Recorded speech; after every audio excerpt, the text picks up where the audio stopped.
chers internautes. Bienvenue à bord de cette capsule. Et sur cette page de garde, titrée Parlement de l'Union européenne, traduction diabolique, c'est donc cette députée européenne, membre de la commission de levée des immunités, au cas où les députés européens auront donc des cas de crime, de criminalité, elle est révoltée par le maintien d'une députée de l'extrême droite et elle est sortie pour en parler. Donc cette brave dame, sans plus tarder, vous voyez, là on lit des faits gravissimes. C'est une partie, donc ça vient de ses propos. Je vous amène tout de suite sur sa page.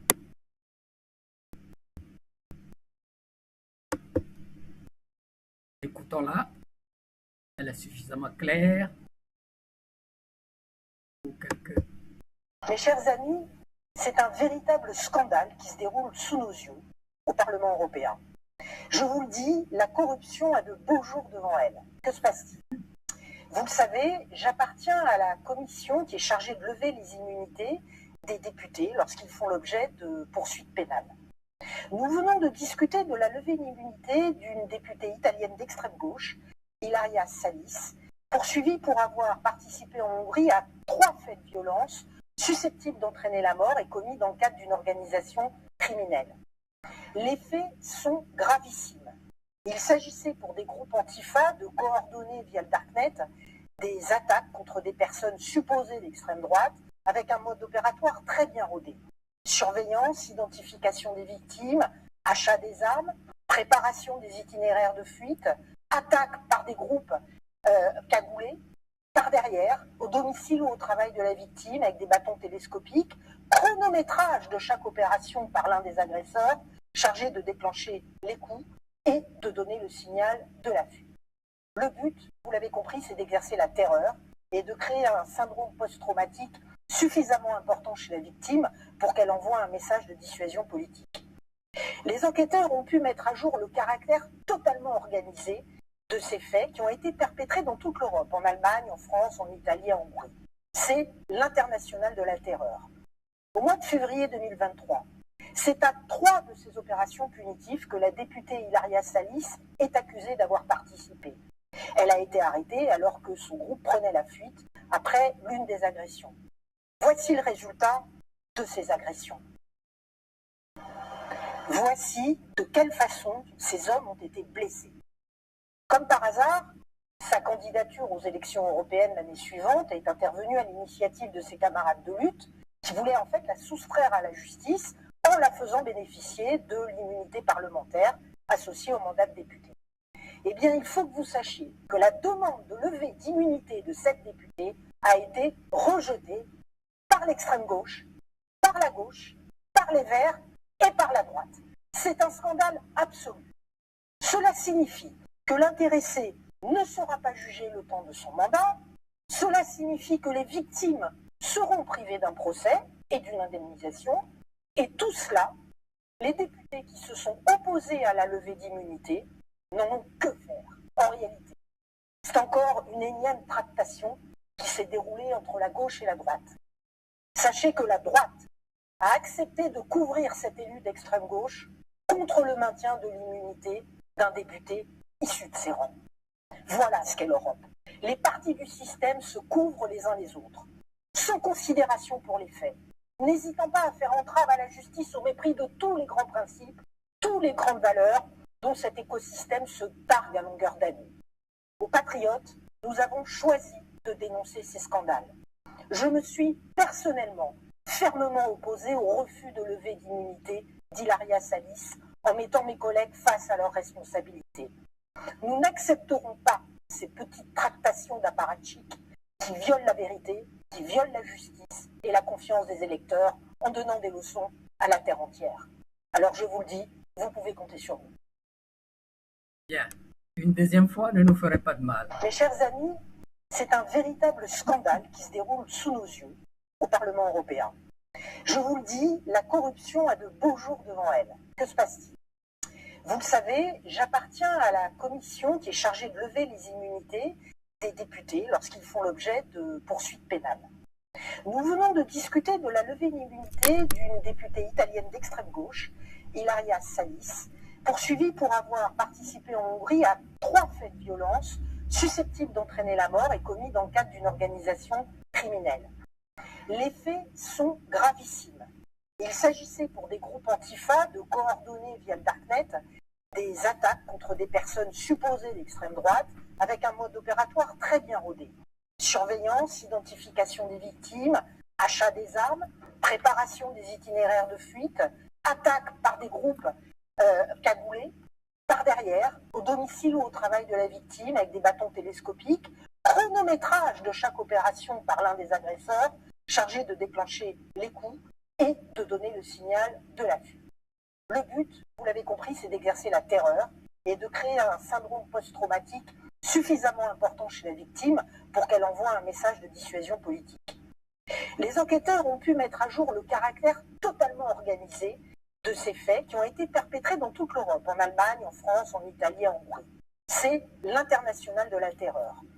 Au mois de février 2023, c'est à 3 de ces opérations punitives que la députée Ilaria Salis est accusée d'avoir participé.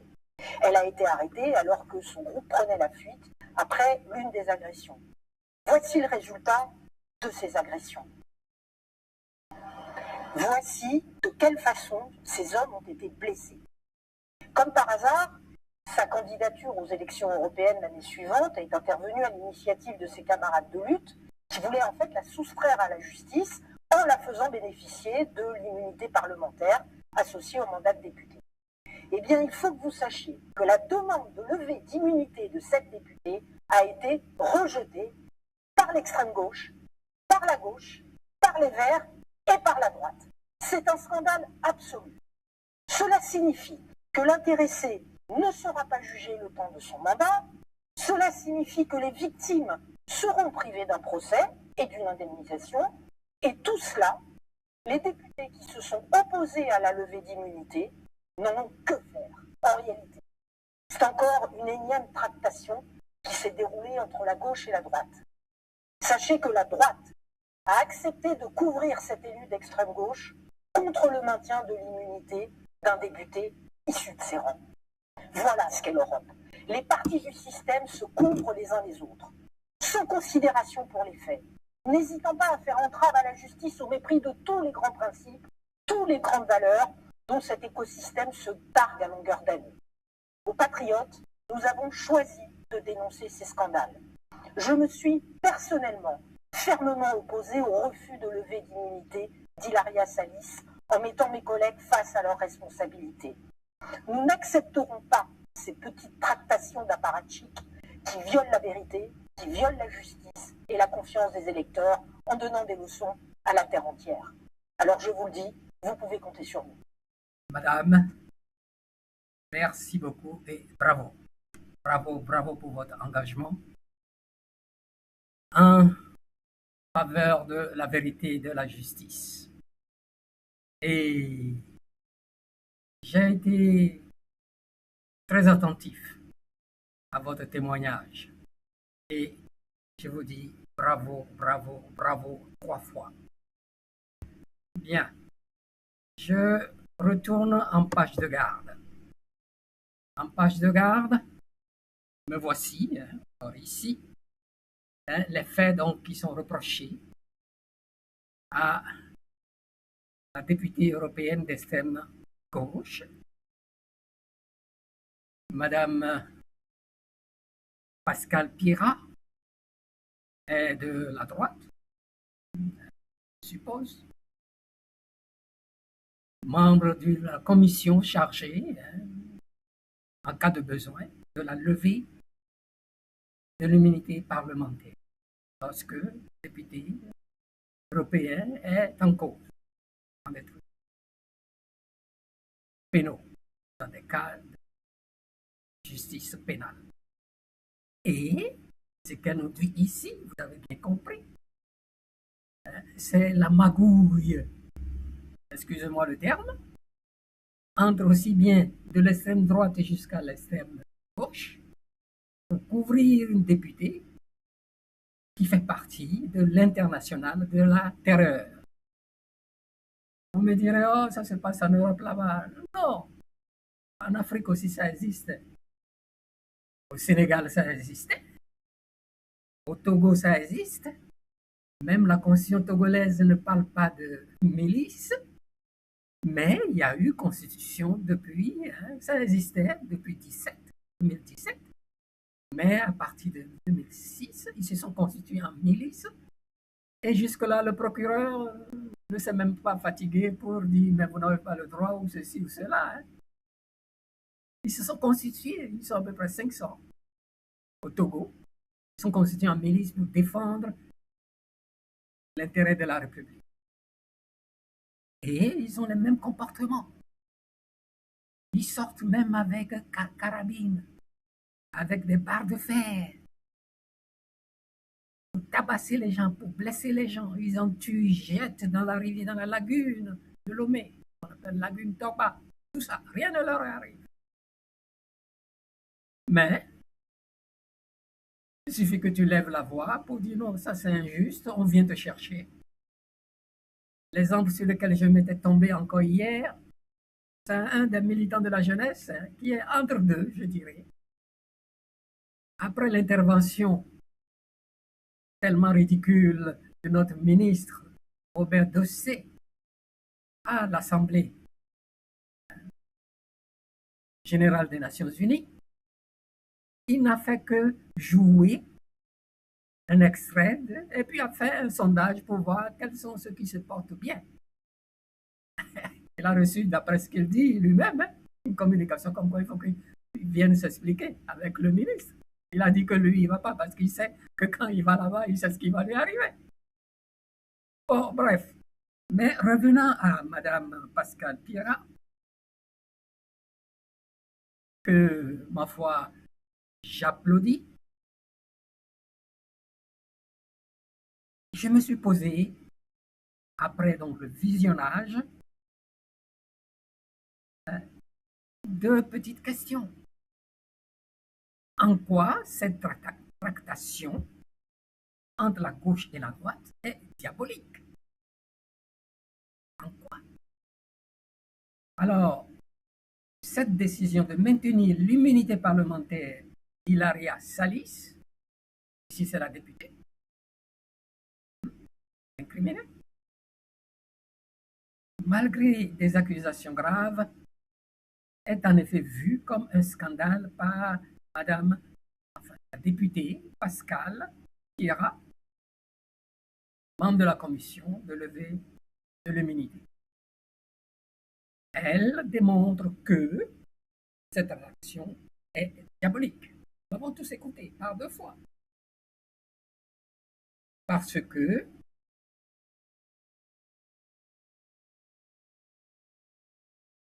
elle démontre, je reprends, que cette action est diabolique parce qu'elle priorise, c'est-à-dire met en tête, les intérêts politiques sur la justice, la vérité, protégeant un membre du Parlement accusé de violences graves au détriment des victimes civiles. Cela reflète un système où les principes de justice, de vérité et de responsabilité sont subordonnés à des arrangements politiques, donc d'appareils politiques, ce qui est problématique pour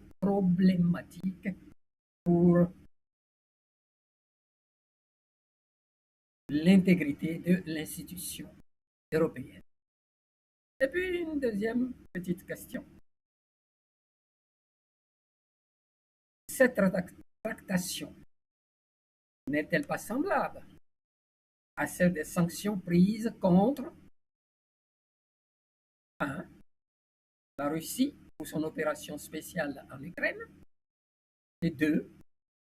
Le Niger après le renversement du régime civil de Bazoum au 23 juillet 2023 par la CNSP, Conseil national de sauvegarde de la patrie. En comparant avec les sanctions contre la Russie et le Niger, je note. Sanctions contre la Russie. Bien que les contextes soient différents, les deux impliquent l'utilisation du pouvoir politique pour influencer des résultats ou atteindre des objectifs politiques. Les sanctions contre la Russie étaient une réponse collective, donc de tout le Parlement, donc de tous les pays, les représentants de tous les représentants collectifs, à une agression perçue. Tandis que la décision sur l'immunité de Salis est une manœuvre interne, c'est-à-dire d'apparatchik.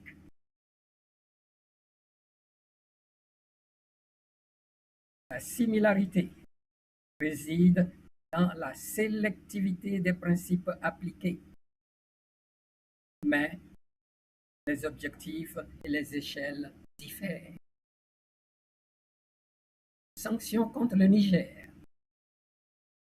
Ici, la comparaison est plus pertinente, c'est-à-dire appropriée, car les situations montrent une application sélective des normes internationales ou institutionnelles. Les sanctions contre le Niger visaient à restaurer la démocratie électorale et Bazoum, tandis que la décision sur Salis est perçue comme protégeant un individu accusé de crimes graves, crimes dans toute l'Europe, surtout en Hongrie. Dans les deux cas, les valeurs déclarées, vérité, justice, démocratie, semblent être compromises par des considérations politiques, des arrangements d'appareil, ce que j'avais qualifié de magouille de parti. Chers internautes, Pascal Pierrat, en son âme et conscience, a-t-elle bien agi? Votre réponse en commentaire. M'aider. Moi, je pense que oui. Le principe de l'égalité devant la loi a été bafoué par cette transaction sordide à l'Assemblée européenne de la gauche à la droite. C'est diabolique à mon sens. Mais je ne suis pas surpris. Habitués qu'ils sont à tordre le cou à leurs concepts, textes et principes fondamentaux. Des exemples abondent dans le monde. La renonciation aux accords de Minsk I et Minsk II, après la promesse verbale de No One Inch Toward the East de James Baker aux soviétiques.